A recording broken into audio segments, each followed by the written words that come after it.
Hi guys, my name is Sahil and welcome back to learn with Sahil. आज के video में हम लोग डू, डज और डिड से रिलेटेड सारे इंपॉर्टेंट कॉन्सेप्ट्स कवर करेंगे। देखिए, मैं जानता हूं डू, डज और डिड आपने पहले पढ़े होंगे, बट प्रॉब्लम क्या होती है जब हम लोग डू, डज और डिड को लगाते हैं तो हमारे दिमाग में कंफ्यूजन क्रिएट होता है कि कहां पे डू लगाएं, कहां पे डज लगाएं और डिड लगाएं। तो आज मैं आपको इसे सिंप्लीफाई करके बताऊंगा और जो भी इंपॉर्टेंट कॉन्सेप्ट्स है स्पोकन से रिलेटेड वो सारे हम लोग कवर करेंगे डू, डज और डिड से रिलेटेड। ठीक है, तो शुरू करते हैं बिना किसी देरी के। जो कॉन्सेप्ट हम पढ़ेंगे डू, डज, डिड से रिलेटेड, उनसे पहले सबसे पहले मैं आपको एक चीज समझा देता हूं। देखो, डू, डज और डिड ये तीनों ही वर्ब्स है। क्या है? वर्ब्स है। क्लियर? ये वर्ब्स है। अब वर्ब्स दो तरीके के होते हैं। अगर आप में से किसी ने मेरा वीडियो नहीं देखा है तो वर्ब्स के ऊपर ऑलरेडी मैंने एक वीडियो डाला है जिसमें मैंने सारे तरीके के main verbs, helping verbs discuss किए। तो वर्ब्स दो तरीके के होते हैं, एक होते हैं हेल्पिंग वर्ब्स और एक होते हैं मेन वर्ब्स। ठीक है, डू, डज और डिड ये जो ग्रुप है वर्ब का, ये हेल्पिंग वर्ब की तरह भी एक्ट करता है और मेन वर्ब की तरह भी एक्ट करता है। ठीक है, इसकी स्पेशलिटी यही है कि ये हेल्पिंग वर्ब की तरह भी एक्ट करेगा और दूसरा ये आपके मेन वर्ब की तरह भी एक्ट करेगा। ठीक है, अब कब ये हेल्पिंग वर्ब की तरह एक्ट करेगा, कब मेन वर्ब की तरह एक्ट करेगा और उसके क्या क्या यूजेस होंगे उसके बारे में हम एक एक करके अभी पढ़ते हैं। ठीक है, तो देखो, मेन वर्ब्स और हेल्पिंग वर्ब दोनों की तरह एक्ट करेगा, यानी do, does, did helping verb भी बनते हैं और do, does, did main verb भी बनते हैं। सबसे पहले हम बात करते हैं डू, डज, डिड की, जब वो हेल्पिंग वर्ब की तरह यूज होंगे। ठीक है, अब देखो, जब वे हेल्पिंग वर्ब की तरह यूज होंगे ना ये तीनों, तब हम दो केसेस बनाते हैं, यानी दो यूजेस होते हैं जब डू, डज और डिड हेल्पिंग वर्ब की तरह यूज होते हैं। कौन कौन से दो केसेस? केस नंबर 1 में हम डू, डज, डिड को हेल्पिंग वर्ब की तरह यूज करते हैं in case of simple past और सिंपल प्रेजेंट टेंस के अंदर। सिंपल पास्ट और सिंपल प्रेजेंट टेंस के नेगेटिव और इंटेरोगेटिव सेंटेंसेस को बनाने के लिए हम लोग किसका यूज करते हैं? डू, डज और डिड का यूज करते हैं एज हेल्पिंग वर्ब। नेगेटिव और इंटेरोगेटिव यानी क्वेश्चन वाले सेंटेंसेस। इंटेरोगेटिव मतलब वो सेंटेंसेस जिनमें हम क्वेश्चंस बनाते हैं। ठीक है, तो डू, डज और डिड जब हेल्पिंग वर्ब की तरह यूज होते हैं तो पहला केस तो क्या बनता है? सिंपल पास्ट और सिंपल प्रेजेंट के नेगेटिव और क्वेश्चन वाले सेंटेंसेस। और दूसरा केस बनता है जब हम एम्फेसाइज करना चाह रहे हैं। क्या करना चाह रहे हैं? एम्फेसाइज करना चाह रहे हैं। अभी हम एक एक करके डिस्कस करेंगे कि ये कैसे यूज होगा, ये कैसे यूज होगा। सबसे पहले फर्स्ट केस की बात करते हैं। देखो, सिंपल पास्ट और सिंपल प्रेजेंट टेंस से रिलेटेड अगर आपने वीडियो नहीं देखा है, मैंने टेंसेस का पूरा वीडियो डाल रखा है, उसे आप एक बार जाके देख लें। आपको टेंसेस का और नॉलेज और अंडरस्टैंडिंग लेवल आपका बढ़ जाएगा। यहां पे मैं आपको क्विकली समझा देता हूं सिंपल पास्ट और सिंपल प्रेजेंट टेंस क्या होता है। देखो, अगर किसी सेंटेंस में वर्ब की फर्स्ट फॉर्म यूज हो रही है बिना हेल्पिंग वर्ब, बिना किसी और वर्ब के, तो वो क्या कहलाएगा? Simple present tense. और अगर किसी सेंटेंस में वर्ब की सेकंड फॉर्म यूज हो रही है तो वो हमेशा सिंपल पास्ट टेंस कहलाएगा। सबसे इंपॉर्टेंट मतलब इजीएस्ट एक्सप्लेनेशन है ये सिंपल पास्ट और सिंपल प्रेजेंट टेंस का। एक एग्जांपल हम ले लेते हैं। जैसे मैंने कहा I walk daily.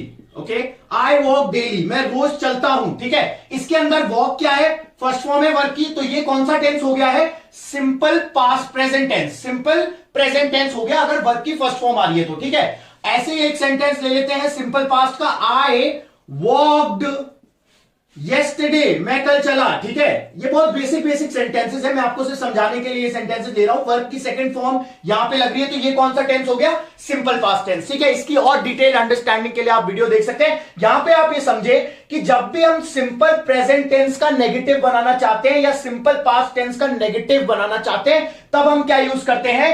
Do, does और डिड का यूज करते हैं। ठीक है, अब देखो, डू, डज और डिड में से कौन सा कब यूज होता है इसको भी समझ लो। डू और डज जो है ना, ये तो यूज होते हैं प्रेजेंट के अंदर। ठीक है, सिंपल प्रेजेंट का नेगेटिव या इंटेरोगेटिव बनाना है तब तो क्या आप यूज करोगे? डू और डज का यूज करोगे। और अगर आपको सिंपल पास्ट का नेगेटिव या फिर इंटेरोगेटिव बनाना है तो आप क्या यूज करेंगे? डिड का यूज करेंगे। ठीक है, ये कॉन्सेप्ट आप क्लियर रखें। क्लियर? अब देखो, डू और डज कैसे बनेगा नेगेटिव और इंटेरोगेटिव, ये भी मैं आपको समझा देता हूं। देखो, अच्छा, एक और रूल, यहां पे एक और रूल आपको समझना है जो बहुत इंपॉर्टेंट रूल है। देखो, अगर कोई सेंटेंस के अंदर हेल्पिंग वर्ब आएगा और उसके बाद अगर मेन वर्ब आएगा तो वो जो मेन वर्ब आएगा ना, वो मेन वर्ब किस फॉर्म की आएगी वो कौन डिसाइड करेगा? वो हमारे डू, डज, डिड और यूज डिसाइड करेंगे। ठीक है, मतलब जब भी किसी सेंटेंस में डू, डज और डिड हेल्पिंग वर्ब की तरह यूज हो रहे हैं तो उनके बाद वर्ब की हमेशा फर्स्ट फॉर्म आएगी और वो भी प्लूरल वाली फॉर्म आएगी। ठीक है, फर्स्ट फॉर्म मान लो आप, फर्स्ट फॉर्म आएगी। ठीक है, फर्स्ट फॉर्म प्लूरल, तो हमेशा डू, डज और डिड के बाद फर्स्ट फॉर्म आएगी। समझ में आ रहा है सब लोगों को? ये यूनिवर्सल रूल है, ये प्लीज आप लोग याद रखें। डू डज डिड के बाद वर्ब की कौन सी फॉर्म आएगी? फर्स्ट फॉर्म आएगी हमेशा। क्लियर? अब देखो इन थोड़े छोटे छोटे कॉन्सेप्ट्स को यूज करके हम सेंटेंसेस बनाते हैं। जैसे ये सेंटेंस है आपका, आई वॉक डेली, इसका नेगेटिव बनाना है मुझे। नेगेटिव बनाने के लिए एक तो आपको हेल्पिंग वर्ब की जरूरत होती है और एक आपको नॉट की जरूरत होती है। ठीक है, यहां पे हमारे पास में हेल्पिंग वर्ब जो है वो नहीं है, तो हम यहां पे लगाएंगे डू या डज में से कोई। क्लियर? सिंपल प्रेजेंट में जैसा मैंने कहा क्या करते हैं आप? सिंपल प्रेजेंट में हमेशा डू डज का यूज करते हैं। क्लियर? अब देखो डू कहां यूज होता है, डज कहां यूज होता है? डू यूज होता है प्लूरल सब्जेक्ट्स के लिए और डज यूज होता है सिंगुलर सब्जेक्ट्स के लिए। ये आप ध्यान रखेंगे। डू जो है वो तो किसके लिए यूज होता है? प्लूरल सब्जेक्ट्स के लिए, और डज जो है वो सिंगुलर सब्जेक्ट्स के लिए हमारा यूज होता है। क्लियर? अब एक यहां पे अब देखो इसको नेगेटिव बनाते हैं। आई जो होता है ना, आई वॉक डेली में आई जो है, आई हमेशा प्लूरल की तरह ट्रीट करते हैं हम लोग। जब भी प्रेजेंट की बात करते हैं तो आई हमेशा क्या यूज करते हैं? प्लूरल की तरह ट्रीट करते हैं। तो अब हम यहां पे इसका नेगेटिव कैसे बनाएंगे? आई वॉक डेली का नेगेटिव बन जाएगा I do not walk daily. I do not walk daily, do लगाया हेल्पिंग वर्ब और साथ ही साथ क्या लगा दिया? नॉट लगा दिया, तो नेगेटिव बन गया। इसका कैसे बनाओगे? आई वॉकड यस्टरडे का I did not walk yesterday आएगा। क्यों आएगा डिड नॉट? क्योंकि जैसा मैंने कहा पास्ट में हम किसका यूज करेंगे? डिड का यूज करेंगे। क्लियर? अब एक और कॉन्सेप्ट यहां पे समझे। देखो बहुत सारे स्टूडेंट्स डिड के बाद वर्ब की सेकंड फॉर्म या थर्ड फॉर्म लगा देते हैं। ये याद रखेंगे, अगर डिड लग गया, डू लग गया या डज लग गया तो हमेशा वर्ब की फर्स्ट फॉर्म आएगी। तो क्या आपका इसका सेंटेंस बनेगा? यहां पे देखो सेकंड फॉर्म लग रही है पॉजिटिव के अंदर, लेकिन जब इसका आप नेगेटिव बनाओगे, जब इस सेंटेंस का आप नेगेटिव सेंटेंस बनाओगे तो आप क्या बोलोगे? आई डिड नॉट का कॉन्ट्रैक्टेड फॉर्म्स हो जाएगा didn't. I didn't walk yesterday, यहां पे वॉकड नहीं आएगा। ठीक है, ये आप ध्यान रखेंगे। हमेशा डू डज डिड के बाद वर्ब की फर्स्ट फॉर्म आती है तो फर्स्ट फॉर्म ही आएगी।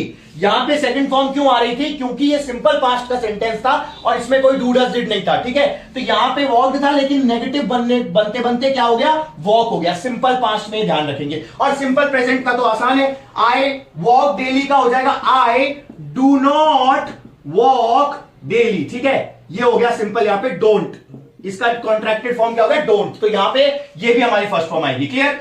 तो इस तरह से हम सिंपल पास्ट और सिंपल प्रेजेंट के नेगेटिव सेंटेंसेस को बनाने के लिए डू डज डिड का यूज करते हैं एज हेल्पिंग वर्ब्स।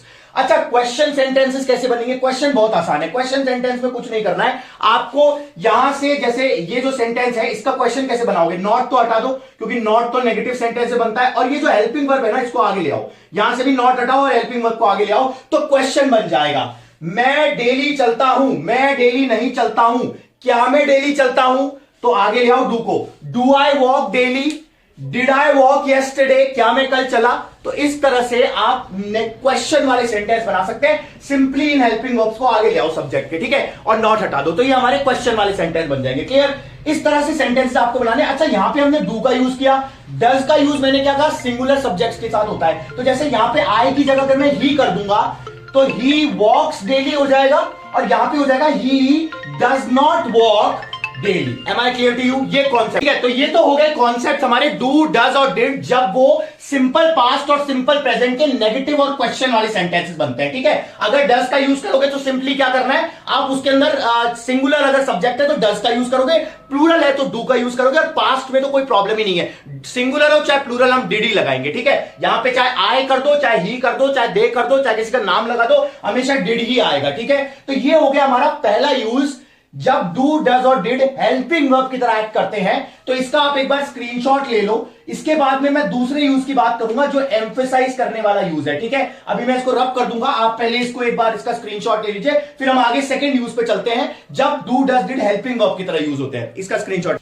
चलिए, तो अब हम बात करते हैं सेकंड यूज की, डू डज और डिड जब वो हेल्पिंग वर्ब की तरह एक्ट करते हैं। ठीक है, अब पहले केस में तो मैंने आपको बता दिया सिंपल पास्ट और सिंपल प्रेजेंट के नेगेटिव और क्वेश्चन वाले सेंटेंसेस में। दूसरा केस होगा जब हम एम्फेसाइज करना चाहते हैं। एम्फेसाइज का मतलब होता है स्ट्रेस देना, किसी बात पे जोर देना। ठीक है, तो जब भी हम स्ट्रेस देना चाहते हैं या आप एम्फेसाइज करना चाहते हो तब आप डू डज और डिड को एज हेल्पिंग वर्ब यूज करते हो। ठीक है, जैसे मैंने कहा अरे मैंने खाना खा तो लिया, आप समझ रहे हो, जब आप एम्फेसाइज करना चाहते हो कि मैं गया तो था वहां पे, आई डिड गो देयर। ठीक है, मैं गया था वहां पे, आई डिड गो देयर। समझ में आ रहा है? तो यहां पे आप इस तरह के सेंटेंसेस के अंदर आप हमेशा डू डज डिड को हेल्पिंग वर्ब की तरह यूज करेंगे। देखो, आई डिड गो देयर, मैं वहां गया था, मतलब आप स्ट्रेस देके बोल रहे हैं, स्ट्रेस देना चाह रहे हैं, ठीक है। मैंने काम किया तो है, आई did my work, okay, I did my work, मैंने काम कर लिया, I did complete my work. इसका सेंटेंस क्या बनेगा? I did complete my work, मैंने अपना काम खत्म किया तो है, मैंने कर तो लिया अपना काम, तो I did complete my work. समझ में आ रहा है? तो इस तरह के सेंटेंसेस में हम डू, डज और डिड को हेल्पिंग वर्ब की तरह यूज करते हैं, एम्फिसाइज करने के लिए, स्ट्रेस करने के लिए, ठीक है। देखो स्पोकन में ये ज्यादा यूज नहीं होते हैं, ज्यादा जो यूज होंगे वो ये यूज होंगे, तो आपको इन पे ज्यादा ध्यान देखना है जब आप सिंपल पास्ट और सिंपल प्रेजेंट का नेगेटिव और क्वेश्चन वाला सेंटेंस बना रहे हैं, ठीक है। अब बात करते हैं डू, डज, डिड की जब वो मेन वर्ब की तरह एक्ट करेंगे, ठीक है। तो देखो जब हम बात करते हैं डू, डज, डिड की जब वो मेन वर्ब की तरह एक्ट करेंगे, तो उस केस के अंदर इसके बाद कोई मेन वर्ब नहीं आएगा, ठीक है ना। एक बहुत इंपॉर्टेंट रूल होता है इंग्लिश में कि अगर आप किसी भी सेंटेंस में मेन वर्ब नहीं है तो हेल्पिंग वर्ब भी मेन वर्ब बन जाएगा। तो हम उन केसेस में यूज करते हैं डू, डज, डिड का एज मेन वर्ब जब हमें सेंस देना होता है कि करता हूं या किया था, करता हूं या किया था। समझ में आ रहा है? एक्शन के लिए जब आप बोलना चाहते हैं करता हूं या किया था, ठीक है, मैं इस तरह से हिंदी में लिख रहा हूं किया था, ऑलराइट। सो यू हैव, आपको इसे इस तरह से इन दोनों सेंस में यूज करना है। जैसे मैंने कहा कि मैंने कल अपना ब्रेकफास्ट किया था, ठीक है, मैंने अपना कल ब्रेकफास्ट किया था, आई डिड माई ब्रेकफास्ट यस्टरडे, ठीक है, आई डिड माई ब्रेकफास्ट यस्टरडे। क्या सेंटेंस बनेगा? सेंटेंस बनेगा आई डिड माई ब्रेकफास्ट यस्टरडे, ठीक है। अच्छा एक चीज याद रखेंगे, यहां पे एक प्रोनाउंसिएशन का भी मैं इंपॉर्टेंट बताता हूं बेटा, ब्रेकफास्ट नहीं होता है, ठीक है। People say eat breakfast but it is not breakfast, it is breakfast, breakfast, okay, breakfast. Am I clear? So I did my breakfast, यहां पे अगर आप देखोगे तो ये सब्जेक्ट है, ये डिड जो है ये मेन वर्ब की तरह एक्ट हो रहा है, ठीक है, और इसके बाद में कोई मेन वर्ब नहीं है। समझ में आ रहा है? तो आई डिड माई ब्रेकफास्ट, मैंने अपना ब्रेकफास्ट किया था, मैं अपना ब्रेकफास्ट करता हूं, तो इसको कैसे बनाओगे? अगर प्रेजेंट के अंदर बोलोगे तो I do my breakfast daily, ठीक है, I do my breakfast daily. समझ में आ रहा है? तो इस तरह के सेंटेंस, यहां पे भी देखो डू आ रहा है, डू के बाद में कोई मेन वर्ब नहीं है, ठीक है ना। तो इस तरह के सेंटेंसेस में जब आप करता हूं या किया था एक्शन के फॉर्म में आप यूज करना चाहते हैं, वहां पे आप डू, डज और डिड को मेन वर्ब की तरह यूज करेंगे, ठीक है। तो ये हमारे सारे यूजेस हो गए हेल्पिंग, डू, डज, डिड के एज हेल्पिंग वर्ब मैंने आपको 2 यूजेस बताए और एज मेन वर्ब मैंने आपको 1 यूज बताया, ठीक है। डू, डज और डिड से रिलेटेड सारे कॉन्सेप्ट हम लोगों ने पढ़ लिए हैं। अब इन्हें प्रैक्टिस करने के लिए मैं आपको एक बोनस टिप देता हूं, इस टिप का आप ध्यान रखिए। ये बोनस टिप ये है कि जब भी आप कहीं भी कुछ भी पढ़ रहे हैं और अगर आपको डू, डज, डिड कहीं भी मिल जाता है तो आप उसके बाद में चेक करिए कि ये किस तरह से यूज हो रहा है। क्या यहां पे ये हेल्पिंग वर्ब की तरह यूज हो रहा है या फिर ये मेन वर्ब की तरह यूज हो रहा है, तो आपको ऑटोमेटिकली एक अंडरस्टैंडिंग डेवलप हो जाएगी, ठीक है। तो इस तरह के कॉन्सेप्ट्स जो है वो मैं आपको बता रहा हूं। आने वाले वीडियो में हम लोग और कॉन्सेप्ट्स के बारे में बात करेंगे। अगर वीडियो अच्छा लगा हो तो लाइक करें गाइस, चैनल को सब्सक्राइब करें and keep supporting. Thank you so much for all your support and I hope you like the content. Thank you so much, stay safe and see you in the next class. Thank you so much. Bye bye. See you. Take care.